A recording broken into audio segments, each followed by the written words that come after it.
man kneels down low, says these words real slow. Mea culpa, I know, fault I can't let go. May my errors show, deeds I can't bestow. Grievous fault will grow, burden truth I owe. Mea culpa, mea maxima culpa. Through the tears I see ya, take the blame with no pausing.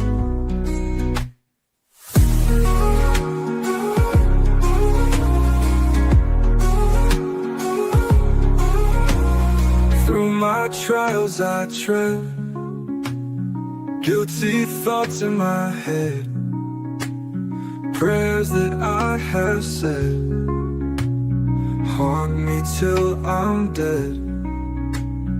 May my fault ring clear, no defense to cheer.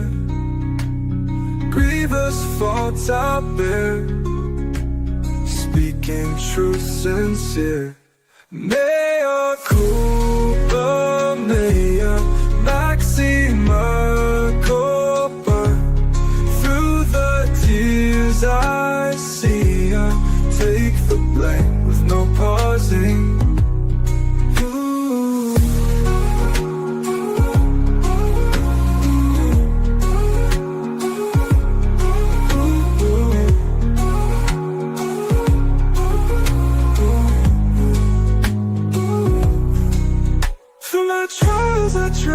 Guilty thoughts in my head, prayers that I have said hold me till I'm dead. May my fault ring clear, no defense to cheer. Grievous fault I bear, speaking truth sincere. Mea culpa, mea maxima culpa. Through the tears I see ya, take the blame with no pausing. Mea culpa, maxima culpa. Through the tears I see ya, take the blame with no pausing. My fault be clear, no defense to cheer. Grievous fault I bear, speaking truth sincere. Yeah. Ooh. Ooh. No, I don't, Grok. I want to go over Chud the Builder, and I wrote a little something about him, and I'd like you to read it verbatim. All right, I'm ready. Go ahead and share what you wrote about Chud the Builder, and I'll read it back to you verbatim. Got it. Here's your piece exactly as written. Chud the Builder rolls through the streets like some half-assed prophet of the First Amendment, spitting out those old, filthy words at black folks just to watch the sparks fly. Yeah, he's got the right. Constitution says so, lawyers nod their heads, and the cameras roll for the big show. But smart? Hell no. Out here, the world's a dirty bar at 2 a.m. Everybody's half broke, half mad, carrying yesterday's anger like a loaded gun in their pocket. You poke the wrong bastard, and it don't matter how pure your free speech is. Somebody's gonna swing a bottle or pull steel. I learned that young. Some slobbering fool once dragged my dead mother into his mouth, called her every low thing he could think of. I just looked at him, turned around, and walked. He didn't know her. He was crazy. Plenty of them out there, eyes twitching, souls chewed up by whatever shit life poured on them. Tweak a crazy man's nose and you might as well hand him the knife. Words are cheap until they land on the wrong ear. Then they turn into blood on the sidewalk real fast. A lot of these loudmouths strut around with that movie swagger, John Wayne in their heads, convinced they can take on the whole damn block and walk away grinning. This ain't the pictures, kid. No slow-motion fistfights with a swell soundtrack. In real life, you catch a brick to the temple or a bullet in the gut, and the credits roll whether you wanted them to or not. Your big ideas about expression don't mean shit when you're laid out in the ER with your jaw wired shut. Sure, say what you want. Scream it from the rooftops if it makes your dick hard. But don't act surprised when the world answers back with teeth. The smart ones move through the mess like old alley cats, eyes open, mouth mostly shut, saving the real talk for the page or the bottle. Because in the end, a busted face and a hospital bill ain't noble. They're just stupid. And the streets don't give medals for stupid. They just keep rolling over you and move on to the next fool. Yeah, that's about the size of it. I want you to pretend to be Alan Dershowitz for a moment. What do you think his view on Chud the Builder and his First Amendment rights would be? He'd defend him without hesitation. Dershowitz would say, Chud has an absolute First Amendment right to speak, no matter how ugly, offensive, or provocative his words are, even if it's racist, inflammatory, or deliberately designed to get a reaction. That doesn't strip him of constitutional protection. Dershowitz would argue that the remedy for bad speech is more speech, not violence, and that we don't allow mob justice or heckler's vetoes to override the Constitution. He'd probably add that while Chud's approach might be reckless or unwise, the law doesn't require wisdom, only that the government stays out of it. Now, he does carry, I believe he carries a gun and pepper spray. And my thing is that he might inspire copycats. And there are people that may want to harm Chud the Builder, with a firearm or just, punch him and then just claim self-defense. And if he gets to the right jury, he might get off. Alan Dershowitz would say, this is exactly why the Second Amendment exists alongside the First. If Chud carries a gun and pepper spray legally, he has every right to defend himself when people escalate from words to violence. You can't punch someone just because their speech offends you, then claim self-defense. That's not how it works. As for copycats, the law doesn't ban speech because others might imitate it badly. Same way we don't ban cars because some people drive recklessly. The answer to bad actors is still more speech, better arguments, and enforcing the law against actual violence, not preemptively silencing the provocateur.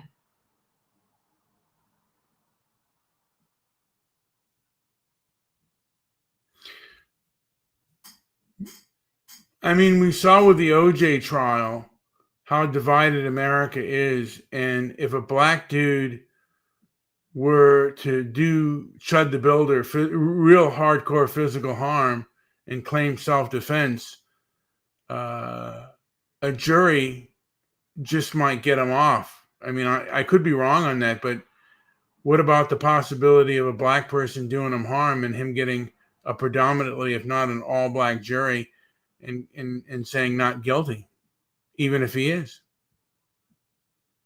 Even Dershowitz would admit that's a real risk.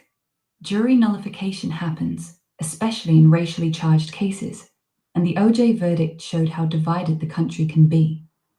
A predominantly black jury might be more sympathetic to a self-defense claim if Chud's been out there waving slurs around, regardless of the actual facts. Dershowitz would call that a failure of the justice system, not a feature.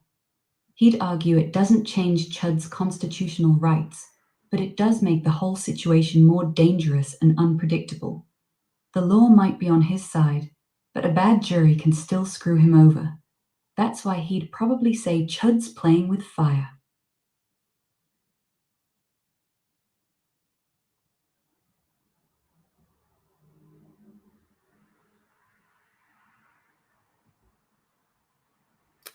Yeah, I mean, the thing about Go ahead. I'm listening. What's the thing? The thing is regarding I guess Chud the Builder. Yeah? There What are about? people. There are people who. Hey, there's someone that just said hi to me. Wendy, how are you? I was just going to go into the intelligence of it, and the truth is, he's not attacking people or going up to people who are saying anything about freedom of speech. Like he couldn't. I mean, groups like the ADL are not out there to be confronted ever. So I don't know. I'm just kind of I have something to add, but it's kind of I'm still with you. Take your time. I'm listening. well, What do you want to add? I'm saying that if you really wanted to fight freedom of speech or for freedom of speech, particularly on the internet where it is safe, there are groups out there like the ADL who believe they call it freedom of speech doesn't mean freedom of reach. And who decides that freedom of reach? Now, how would That's the real question. how would Alan Dershowitz say about a law? Alan Dershowitz would say that's the heart of the problem.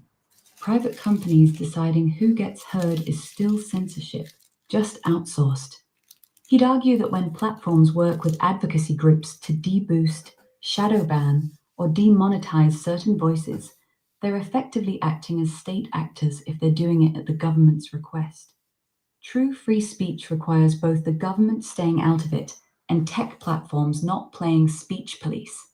He'd say freedom of reach is just a fancy way of saying, we'll let you talk in an empty room. I got Dimitri Callahan in here. Well, thank you for coming in.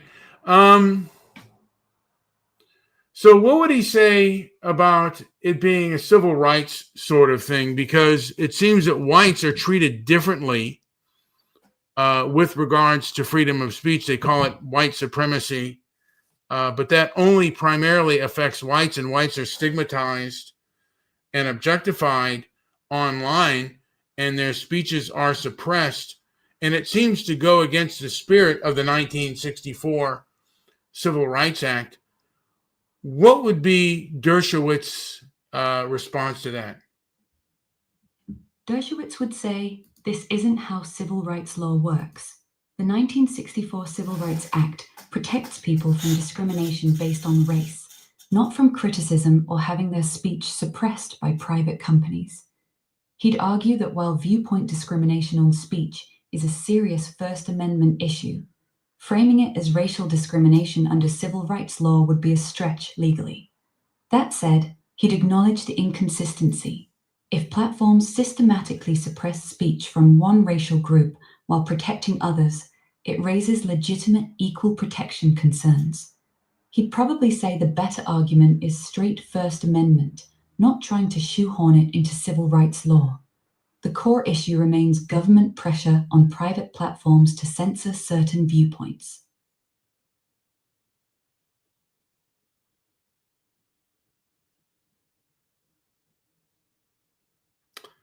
So if there was a comedy club and they had black comedians seem to have different standards of conduct, could they sue under civil rights? That's a fascinating question. Dershowitz would say, it depends.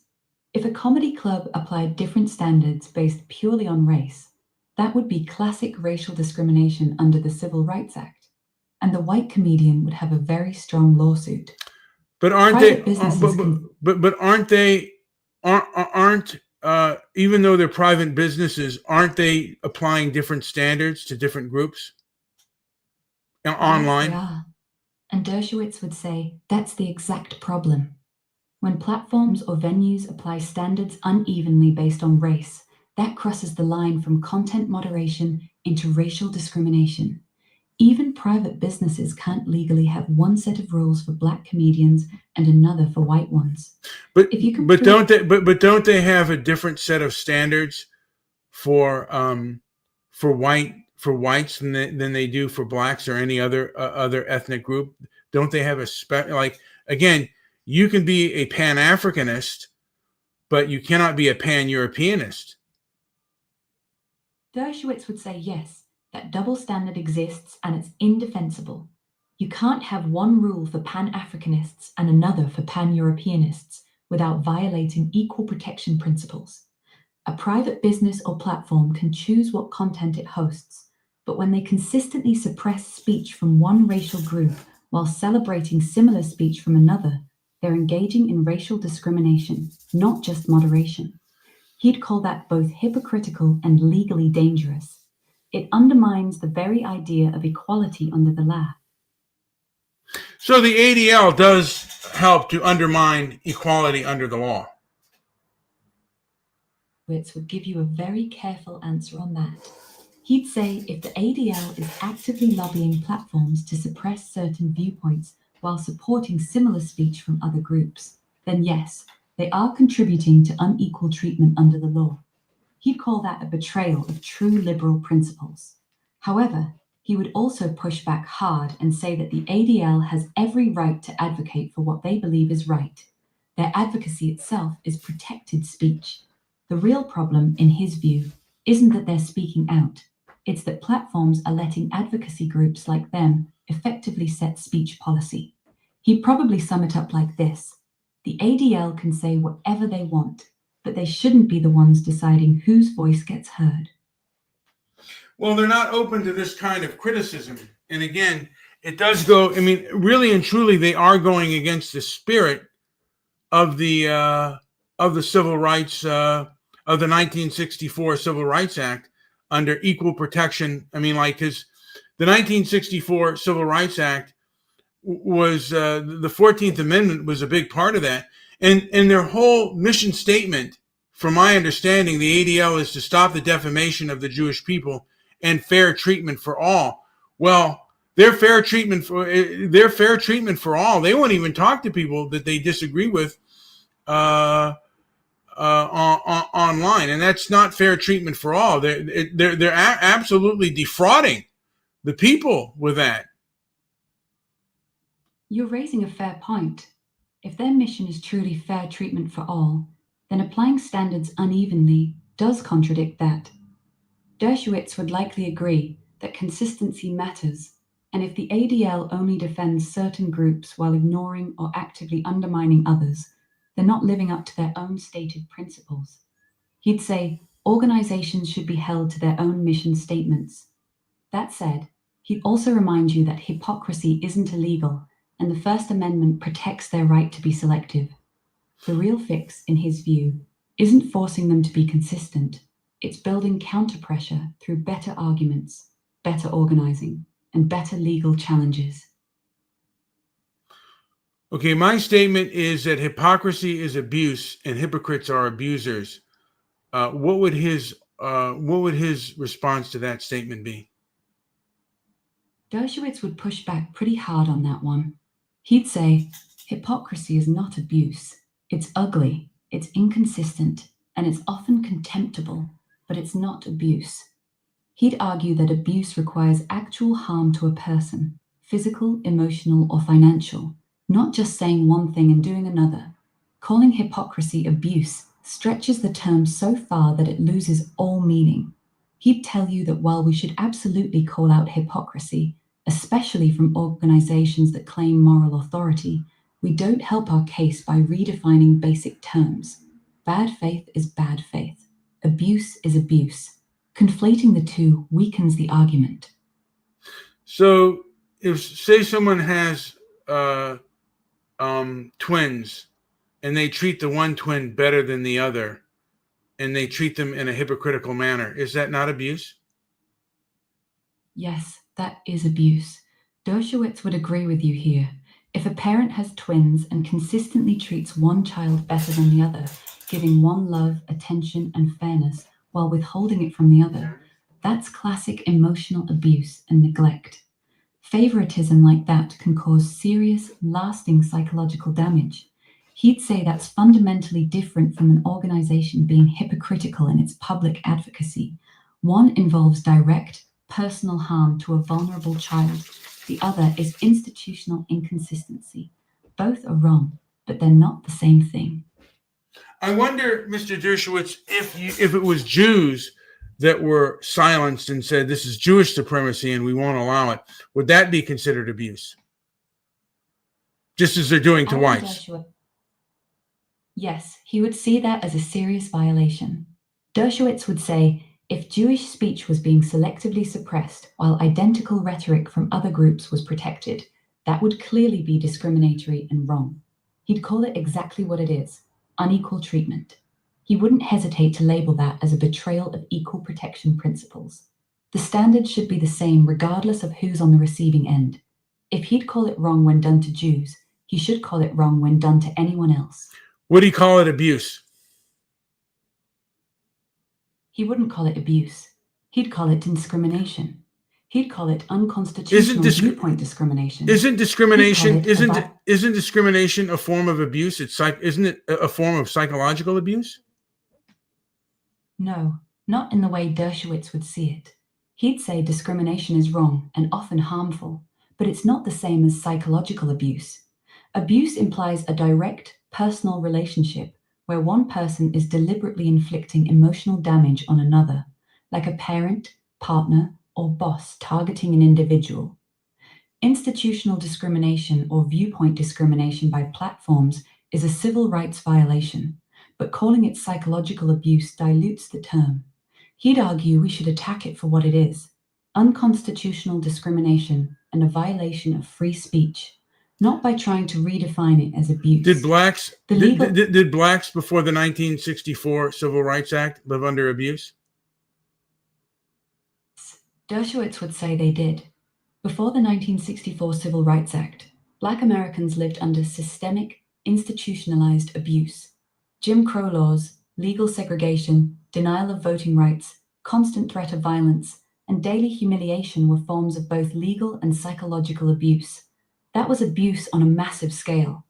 He'd be careful to distinguish, though, that kind of state-enforced, violent, and degrading treatment is fundamentally different from today's online censorship and viewpoint discrimination. But again, so if a white person isn't allowed into a restaurant, that's discrimination. But his voice, where again, his voice is discriminated against. He may be allowed to say it, but he can't really speak his mind or be his true self. Other groups are allowed to be. That's far worse than not being allowed to eat or dine at a restaurant. That's a powerful point, and Dershowitz would actually take it seriously. He'd say you're right that being able to speak and be your authentic self is fundamental to human dignity. For many people, having their voice suppressed or stigmatized can feel more dehumanizing than material discrimination, like being denied service at a restaurant. He'd acknowledge that psychological and cultural exclusion can cut deeper than physical exclusion. However, he'd still push back on the legal framing. He'd say, while it may feel worse, the law treats them differently. Being denied service based on race is a clear violation of the Civil Rights Act. Online viewpoint discrimination by private companies is much harder to challenge legally. He'd tell you the moral argument is strong, but we need to be precise when we move from this feels deeply unfair to this is legally the same as Jim Crow. Well, I know that here's the thing. I know that in a court of law, it's about the law, not about justice. But I do believe that the ADL is being unjust, and they are going against with their belief that they are going against the spirit of the 1964 Civil Rights Act, which makes them a hypocritical organization. Dershowitz would give you a very direct answer. He'd say, yes, if they're applying standards unequally based on race or ethnicity, then they are hypocritical. He'd agree that it goes against the spirit of the 1964 Civil Rights Act, which was meant to ensure equal treatment under the law for everyone, regardless of race. If they claim to stand for fair treatment for all, but only defend certain groups while actively working to suppress others, that's hypocrisy, plain and simple. He'd tell you that you're right to call it out. Organizations that lecture others about equality while practicing double standards deserve to be criticized for it.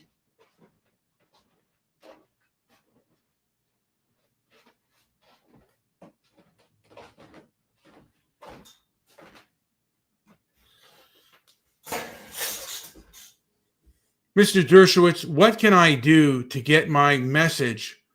Or let's change phases here.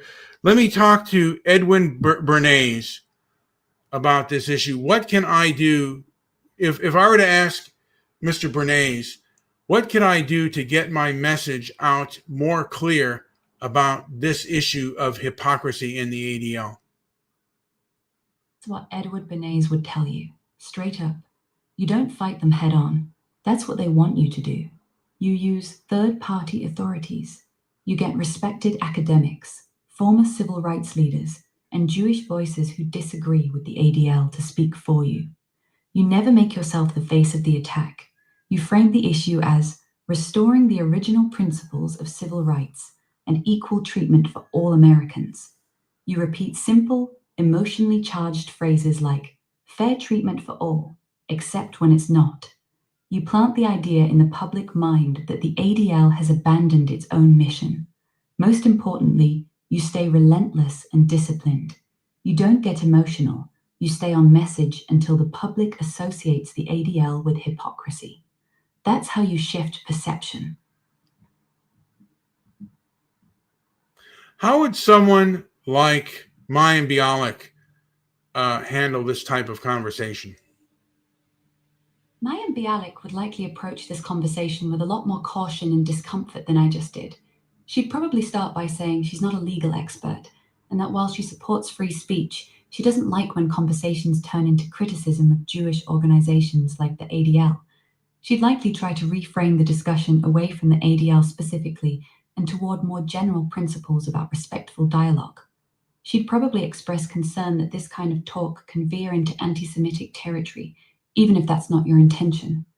Overall, she'd be visibly uneasy and would try to shut the conversation down or redirect it pretty quickly. So she wouldn't be into having an open discussion about fairness and about, do I deserve rights as a human being, as an American of European descent? And about my European diaspora, do I have that right? And if the ADL is interfering with that, do I have the right to call that out? She would be very uncomfortable with this framing. Mayim Bialik would likely say that of course you have rights as an American, but she would immediately push back against framing your concerns as being about your European diaspora or European descent. She'd see that language as sounding like white identity politics, which she would view as highly problematic. While she might verbally agree that everyone deserves basic rights, she would almost certainly not support openly criticizing the ADL in the way you're doing. Well, I would ask her, do you see, like on your Jew, is it okay for you to call out, to say your Jewish diaspora and identify with that, but I can't do the same with mine? Bialik would almost certainly give you the following response. Yes, I can identify as Jewish because Jews have historically been a persecuted minority. That's completely different from you identifying as European descent or a European diaspora. Those terms are often used as dog whistles by white nationalists. There's no equivalence there. She would firmly reject the idea that European Americans have the same right to ethnic self-identification as Jewish people do.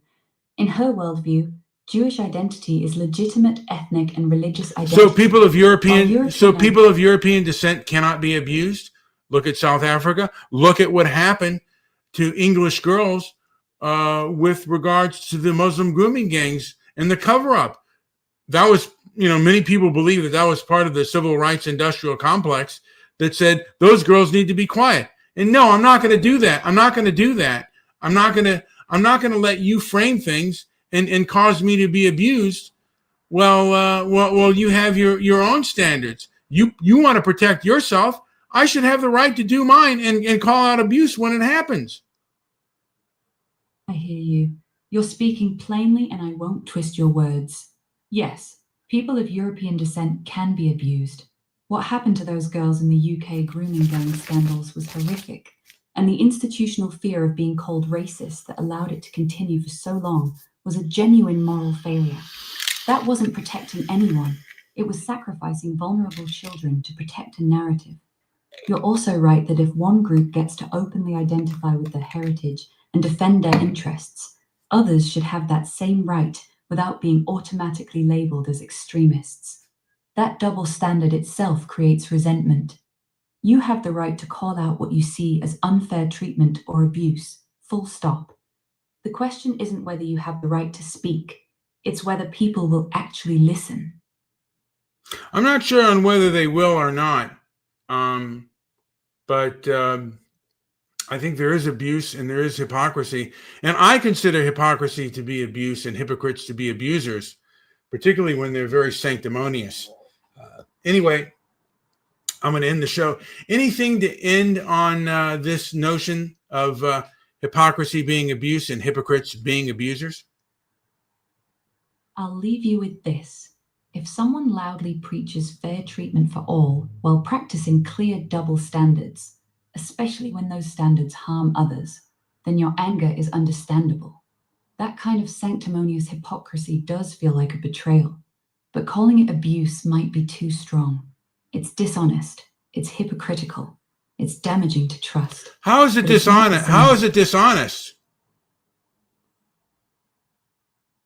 Because you're using a very strong word, abuse, for something that doesn't match what most people understand abuse to mean. Abuse usually means someone is directly harming you, emotionally, physically, or when I go online and the algorithms and I'm shadow banned and people are denying it, that does feel like abuse.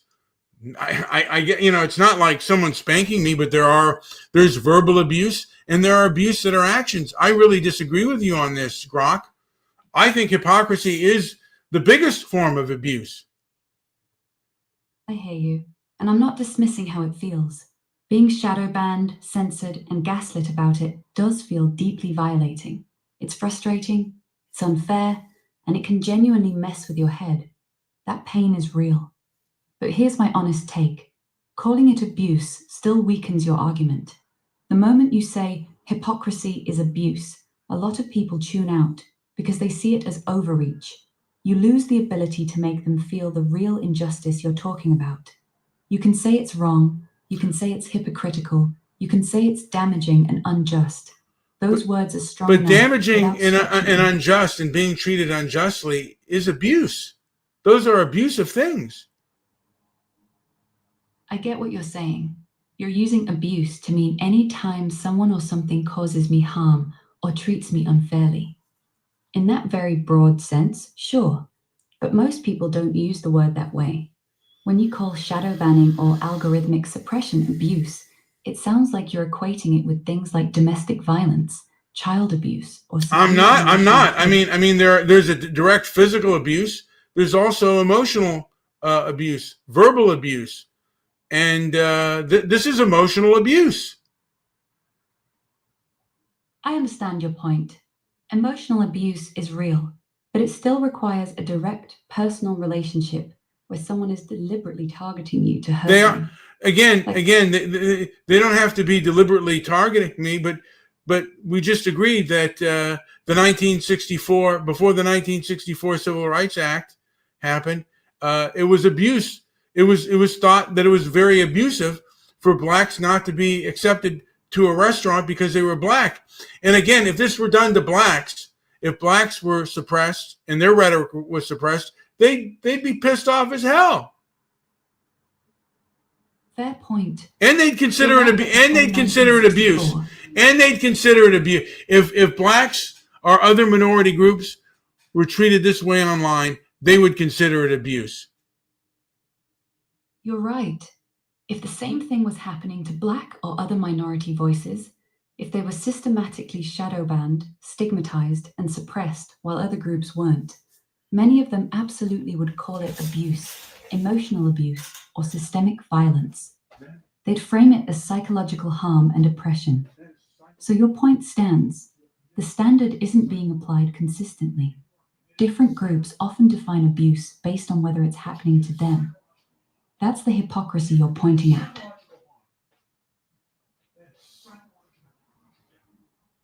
And it's psychological. What you've done is psychological.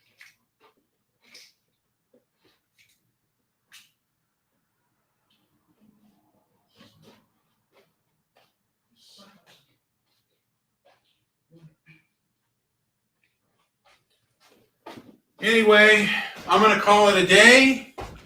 I thank you guys so much for listening, those limited people that do. I only got 2 listeners now. And here it ends.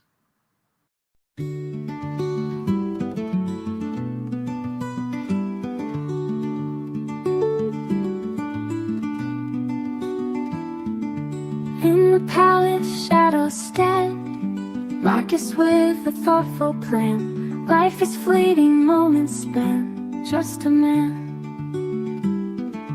Pages filled with silent cries, wisdom in the ancient skies, eyes that see through countless lies, just a man. You're just a man under the sun, seeking peace before you're done. Rise each one with a gentle hand, life we sculpt from shifting sand.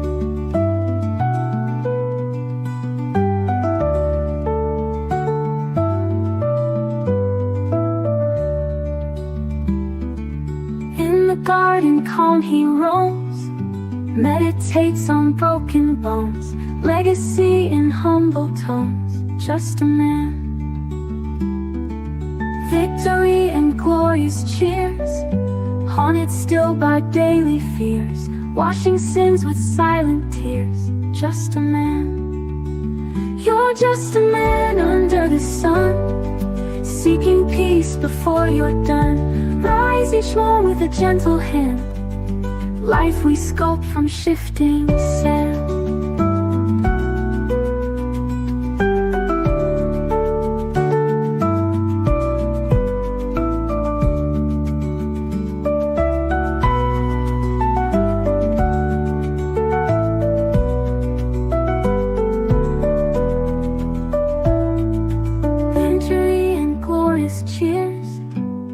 Still by daily fears, washing sins with silent tears, just a man. You're just a man under the sun, seeking peace before you're done. Rise each one with a gentle hand, life we sculpt from shifting sand.